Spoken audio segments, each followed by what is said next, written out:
My name is Netta Weinstein. I work at the University of Essex. I'm in psychology, but the project that I'm going to be talking about is a collaboration between psychology, biological sciences, and the business school. So this is a really exciting interdisciplinary project, and we have some pretty exciting findings to share with you today.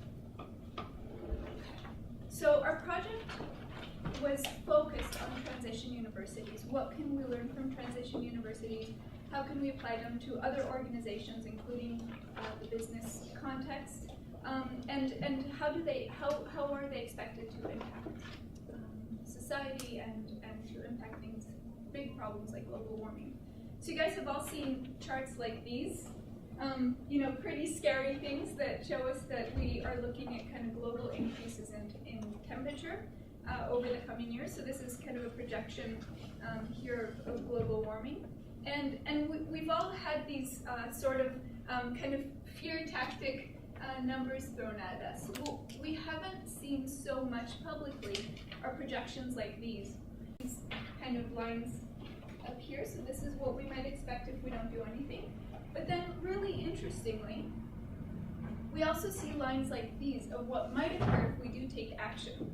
So these types of projections, this type of research indicates to us that if we do something, we can actually stop problems like global warming and changes in carbon dioxide. The transition model is based on this idea, an idea of hope that we can make a difference, we can create change. Okay. So we see this problem, we have great climate change, biodiversity loss, and pollution problems. And they're all consequences of the way that we live our lives now. And those types of problems can be the result of collective actions. So businesses, government, what type of policies are being enacted, what type of practices are being undertaken. But what we're saying is that individuals as parts of those organizations, either in roles of power, but even employees at any role, can make a difference in this case. So individuals as being part of businesses, as being part of universities, as being part of communities and towns can enact changes themselves. Okay, so the transition movement is based on the idea. The transition movement is a practical, community-led response to going green and climate change.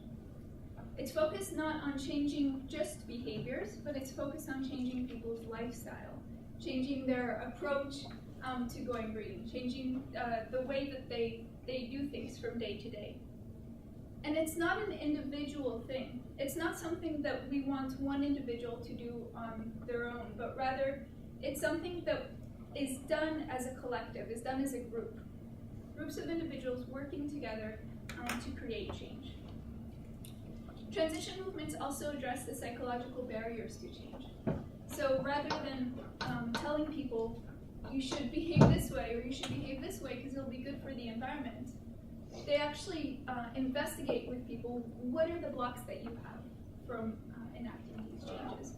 What are some of the struggles that we might face while trying to go green? What are some of the motivations that we might have for doing so? So it's not a necessarily entirely behavior-based or focused program, but rather it's a program based on understanding and changing the person as a whole. And it stresses the importance of using a positive vision, not just a doom and gloom scenario, but rather focusing on what we can do to make a difference, what we can do to create change. Transition initiatives have been undertaken at various levels and in various types of, let's say, organizations or communities. So we're seeing many transition towns worldwide in the hundreds. Transition towns are entire communities that have chosen to take a transition effort together. We also see transition streets cropping up. Transition streets are smaller versions of that. They're small communities, maybe a street or two of individuals who have decided to go green together. And now we're beginning to see transition universities. Only a couple are officially transition universities so far, but we can expect that this will be a growing movement in the upcoming years. So what's the difference between going green and transition? You might ask yourself. Going green initiatives tend to focus on environmental performance, savings and efficiency. They tend to focus on instrumental technological fixes, and they tend to focus on changing consumer habits, in changes on behavior specifically. Transition initiatives do some of this as well, for sure. But on top of that, they aim to change the economic and business paradigm within a community or organization. They tend to try to, again, support positive visioning, not just doom and gloom kind of scenarios. They are focused on overall fossil fuel reliance minimization and relocalization of resources. And they focus on building new socioeconomic relationships with employees, the community, and stakeholders. So this isn't just, oh yeah. So we have these slides. We have these slides sent to us. Yes. So don't worry about taking. There's a lot on here. I know. So yeah, we can email those out. Okay. Okay, great. So it's not just about necessarily changing your employees' behaviors, but it's actually about behaving more ethically and responsibly with respect to your employees as well. Okay. So this is all pretty abstract at this point, so I just want to give you a few examples of how transition initiatives have created these changes or have started to so far. What kind of things do they do to meet these ends? So transition initiatives have tended to so far use things like events, film screenings, and workshops that raise awareness. And those tend to be maybe open to the community that they're trying to reach out to. They tend to have projects that generate energy locally, or projects that encourage individuals to use natural resources more efficiently. And they'll do things like have community gardens and farms. So I'll give you an example. At Essex, we have a community farm, and students and staff work together in the farm to raise fruits and vegetables and the like. So it's a community effort, it's collaborative. And I know it seems like not something that can be done in the workplace, but actually, if individuals have even a small amount of time to contribute, some of our students, they might come just every once in a while. But working as a community, they can kind of collaboratively have these group-based activities. Okay. So we're seeing a few transition universities and some universities that are moving in this direction. And there's a reason for that, which is that universities are responsible for significant carbon emissions. So they have reason to seek to lower their footprint. And they continue to have negative environmental impacts. The aim for the sector is to reduce direct carbon emissions by 43% by 2020, and 83% by 2050 against the 2005 baseline. So these are huge reductions.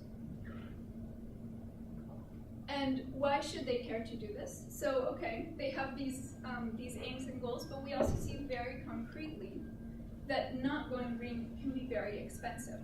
At the University of Essex alone, the heating bill for 2010 was £3.5 million. So this is quite a big sum that we're talking about here. And it's an increase of three times more than in 2005.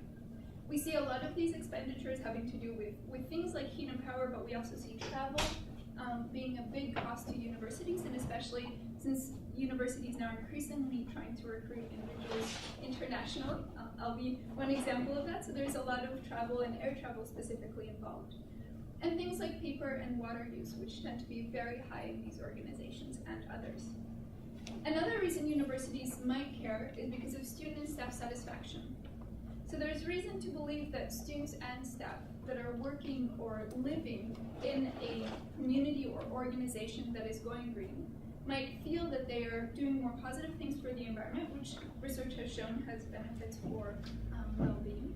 And they might also see their university acting in ethical and responsible ways, which might increase satisfaction.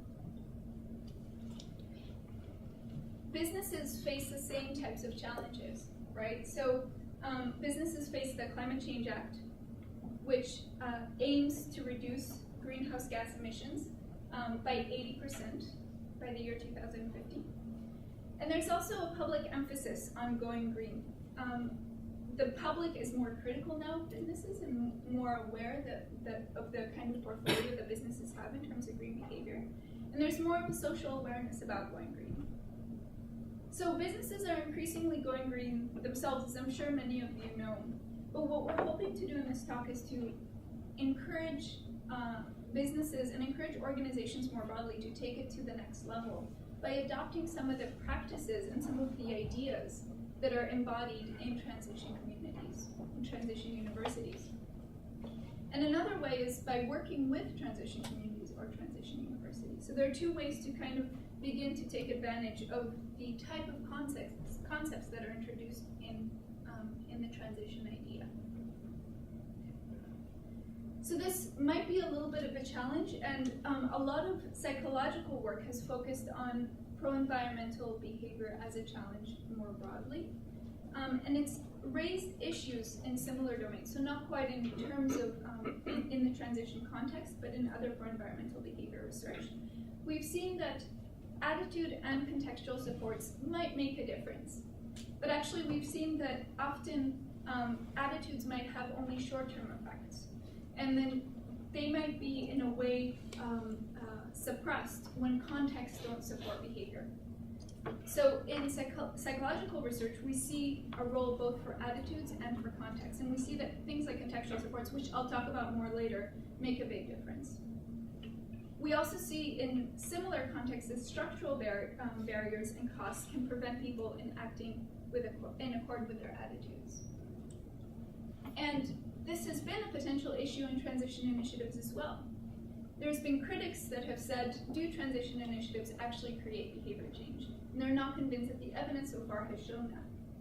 And there might be what's called a value-action gap. That is, people's values aren't necessarily reflected in their behaviors. We might want to go green, we might want to be more pro-environmental, but there's something that stops us, either practically or in terms of actually motivating behavior from doing so.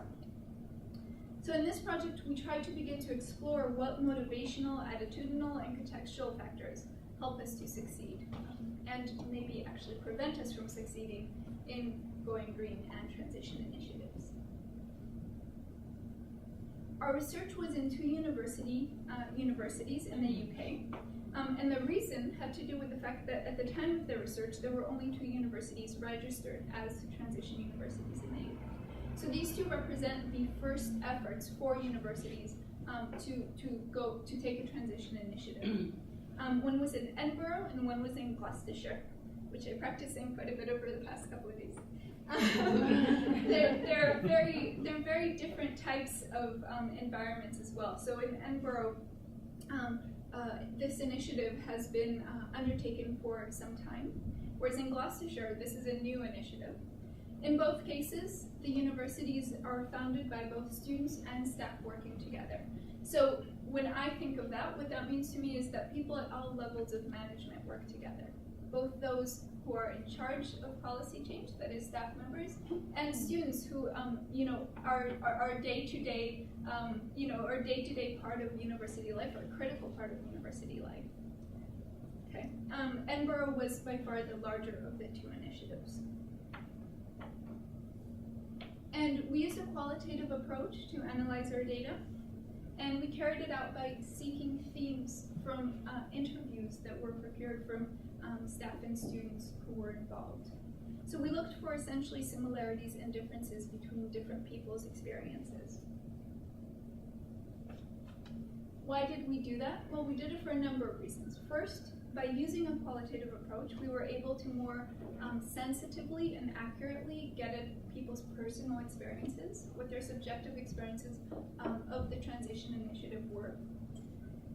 Our results were open and sensitive to both minority and majority views. So both what people broadly felt and also kind of getting a sense of what individual differences were like in the transition initiative. And we used purposive sampling, that is, we tried to get a broad range of different types of situations, different types of people who were involved. So we interviewed students and staff, we interviewed volunteers, as well as project staff, so people who were officially involved and were paid, and people who volunteered. And we got people across a whole range of different situations.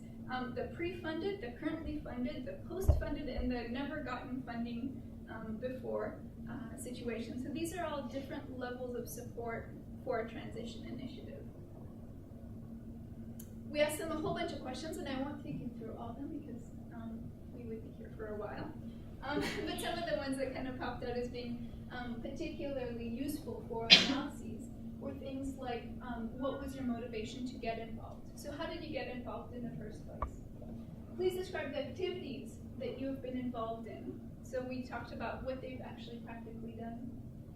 Have you found any obstacles while carrying out your activities? And this was one that became a focus of attention for participants. So in fact, we identified quite a number of obstacles so far. Has this participation had any effects on you?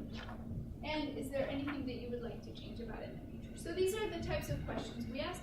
We tried to get a sense, the questions weren't specifically joined to the results that I'll talk about, but they gave us a way to understand the personal experience and go quite deeply into people's reactions, feelings, and behaviors. So what were our results? We found quite a number of interesting things, and one of the themes that came out had to do with motivation. And what we found was a little bit surprising and maybe unexpected, which is that the people who were centrally involved in transition initiatives at the university weren't consistently, highly, and always motivated to be green. They didn't find it to be the easiest thing and a natural thing for them to do. Their motivation was always in flux. Sometimes they were really gung-ho and feeling really confident, feeling really motivated, but they didn't consistently feel that way. Sometimes they had doubts, sometimes they felt they couldn't motivate their own green behaviors. So it was a kind of difficult back and forth in terms of being motivated to be in a transition initiative. What was their profile going in? So who were these people who were taking charge of transition initiatives at the university? Well, these were people who tended to have pro-environmental behavior, so they weren't, completely ignorant of environmental needs. But a lot of their participation was opportunistic. So at times they were pulled in because they knew somebody or because of circumstances. At times they were pulled in because they heard about it and it got them really excited. But the point was that there wasn't a kind of systematic group of people that did this. Anybody could join and be an active part of a transition initiative. And a lot of them said that specifically what they sought out of a transition initiative, it was a little bit surprising. It wasn't necessarily something like to make the world a better place. That was part of it. But actually the core issue that seemed to arise was about building a sense of community and relatedness with others. So what they were really looking for in this, and I think one of the main draws of a transition initiative, and especially while comparing it to mainly going green type of behaviors, is that it builds a community around pro-environmental action. And it gives people a sense of satisfaction from that. Okay. We also saw that there was a proliferation across networks. That is, people's transition initiatives, the types of efforts they undertook, inspired and motivated others to take action as well. So we saw people learning, particularly from the Edinburgh Initiative, other communities and other universities learning about these type of activities and taking action themselves. And we think that this is one of the benefits of a transition initiative versus kind of isolated changes that may not have a psychological dimension to them, that it does inspire and motivate, even in the case of continued struggles, even when it's not always kind of easy to go green.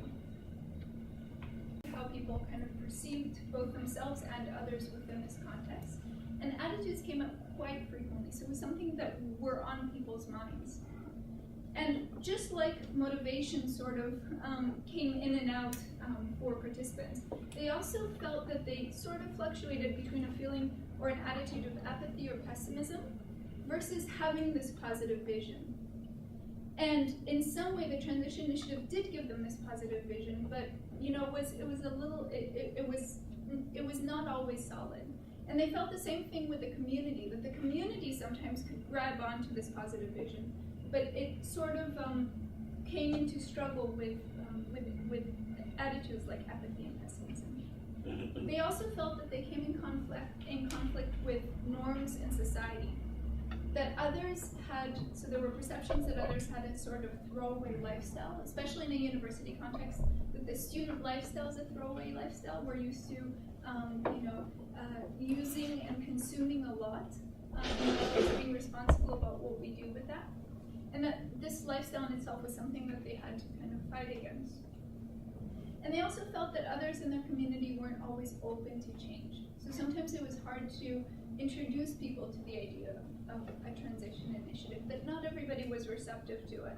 And we found that especially with university staff versus students, so kind of senior individuals, and it tended to be a function of the time they spent at the institution. So a staff member who had been there for 30 or 40 years was less receptive to a transition initiative than someone who had just come a year.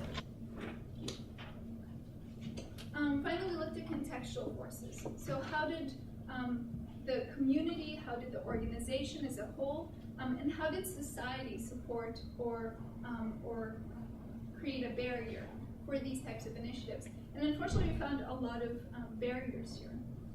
A lot of those barriers that were identified by our participants had to do with mixed messages in the media about climate change. So hearing both, yes, climate change is a problem, but also from others, no, maybe it's not a problem or it's not anything that we can do as individuals. They also identified the culture of consumption as being a big barrier, so that there's a lot of advertising and a lot of social norms around consuming a lot, and around this kind of capitalistic idea of having more and doing more all the time. Students also identified structural circumstances, so things like they wanted to improve their home to make it more energy efficient, but because they were letting, they couldn't. So there were actual practical considerations. And our participants took this into account when they evaluated others' behaviors. So we didn't get a sense that participants in transition initiatives really felt judgmental or were judgmental of others around them. Rather, they understood that it's difficult to go green.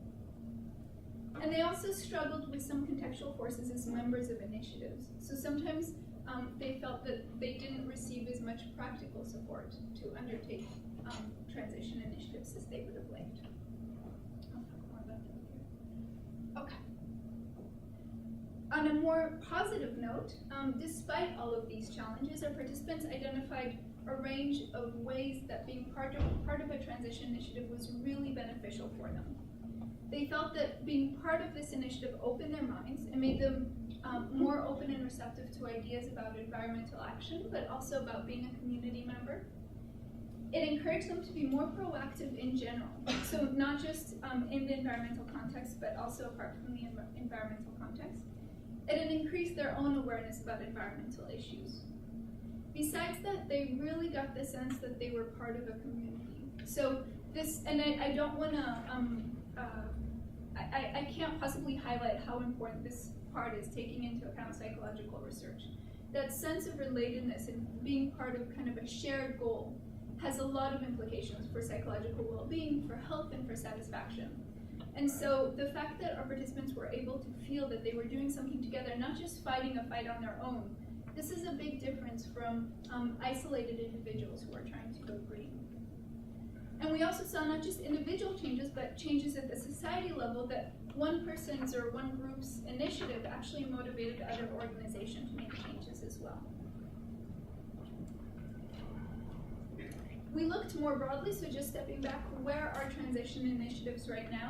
And we found that, especially because at the university level, they're just starting out. There's few of them, and they're all relatively new.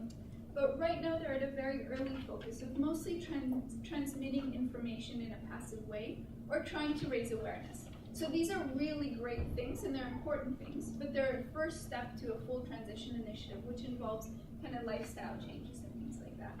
We did have exceptions to that, so things, and maybe I'll talk more about those if I have time, but we did have specific programs that were about changing lifestyles and changing people's kind of habits and their overall goals and the way that they approach environmental behavior, rather than just transmitting information. So those were present, but they were in the minority so far.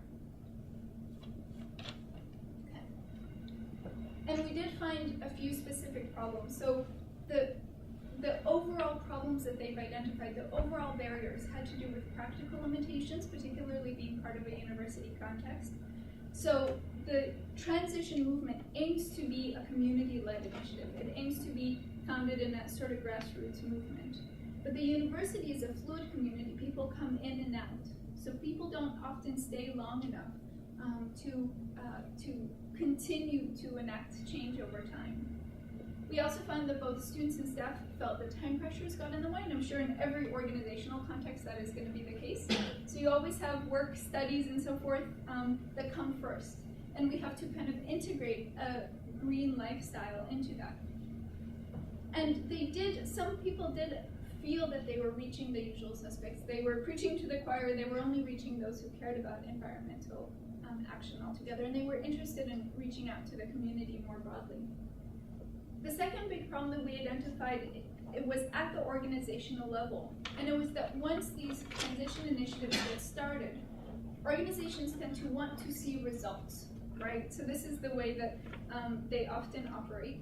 And sometimes the use of targets and deadlines was set up to meet that end, to show that yes, we are making a difference. The problem was that this was undermining for some of our participants. So the fact that they had then these targets and deadlines, and I'll talk a little bit more about that later. Okay, so those were our results. There were a whole lot of them, and I know, and so I'm gonna try to kind of summarize and make sense of them a little bit for you. We looked at transition versus going green behaviors, transition initiatives kind of taking in the going green idea into them. We identified from that both internal and external factors do make a difference.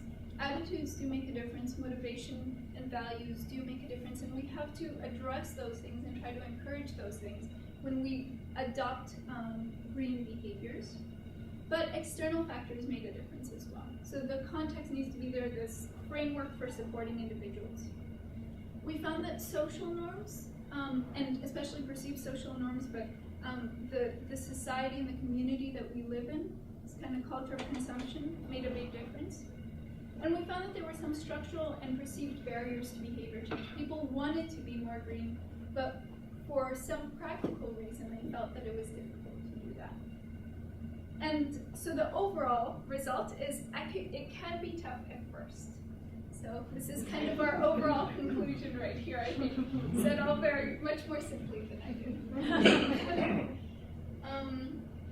Okay, so we found some current challenges, and we have some solutions that we think might emerge from that. We found that, as I said before, transition movements are, at least at the university level, are at early stages. They're really still about raising awareness and seeking initial support, and that they run into practical limitations, like in the university context, having a fluid community and having time pressures, and that's going to be at any organization. One solution that seemed to really emerge at the university, the thing that made it successful despite that, is when enthusiastic individuals, and again, even those individuals showed some motivational flux at times, but to identify those enthusiastic individuals and support them practically. So even given limited resources, which a lot of organizations might not have a lot of financial resources to put into this, but even limited resources and a few very enthusiastic or environmentally minded individuals can lead this type of initiatives. And ideally, those individuals come from within the organization and are at all levels of management. So at university, we have staff and students working together. A lot of times the staff carry on because the staff are there usually longer than students, so they tend to carry on these type of things. But students are vital in enacting the day-to-day types of activities. We might see similar things at any organization. The second big problem that we identified was, and I think this one might come up in organizations as well, so we might expect it to be a problem in the future, is the issue of using targets and deadlines. So from a motivational perspective, this creates a sense of pressure, and it undermines people's initial motivation to want to help, to want to go green. And so it becomes about meeting those targets and deadlines rather than about the initial behaviors. And we think that actually applying motivational theory from psychology might help us to understand how to solve this. So one thing that organizations may want to do is to facilitate intrinsic motivation to help. People come in with some desire to help, some desire to go green, and to create a community around going green. And it's really up to the organization to really just not stand in their way, not undermine that, to support that. We also need to give people who are doing this a sense of competence. We need to give them some basic facilities, a few hours or some limited financial resources to make value translate to behavior. So the combination of employing people's initial motivations and giving them some basic tools can be very, very effective. And finally, and I think very important when talking about transition initiatives specifically, we might want to think about this as a community thing. It's not one individual or two individuals working together to put more recycling bins all around the office, but rather it's about the community working together to change the way that they think about the environment and to change the way that they think about their own responsibility, and to do fun projects like having a garden together, something that brings people closer. Okay, maybe I'll skip this part. I did want to say just very briefly that we found at Edinburgh some more perceived successes from the participants, and some of why we thought this might be has to do with the scope of support that they received. So they received some finance at an early point in the project that helped them launch a series of projects, and some of those projects made it even beyond the end of financing. So they were able to carry on their activities even after finances stopped. It became a little more difficult, but it did happen. They had more individuals involved, and again, this is why I want to emphasize it has to be community action. It can't be one or two individuals working on their own. That becomes a lot more difficult. And they had more kind of time to put into these initiatives. So again, these kind of fundamental things, I can't overemphasize how important they are.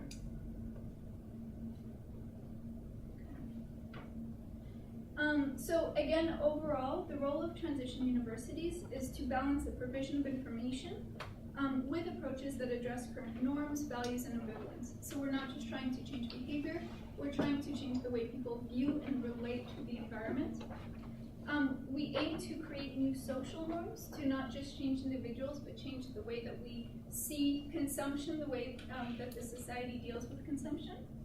And we need to address external barriers to change. We can't just try to motivate people or try to give them information about how they can make a difference, but then not treat the actual problems that stand in their way. And we see the same types of things in universities, but we expect to see them in businesses, towns, communities, anywhere where this type of activity is undertaken. Okay. And I just want to, because our participants were focused in a university setting, I just want to say that that in a way, that university setting does apply to business. So we see some similarities. Of course, people don't spend 24 hours a day at work, or they shouldn't, hopefully. But at the same time, there is a sense of community, or a lot of businesses try to build a sense of community. They have similar agendas, they have similar hierarchical structures. So a lot of these things tend to apply. And I think I'll leave it with that then. Thank you, everybody.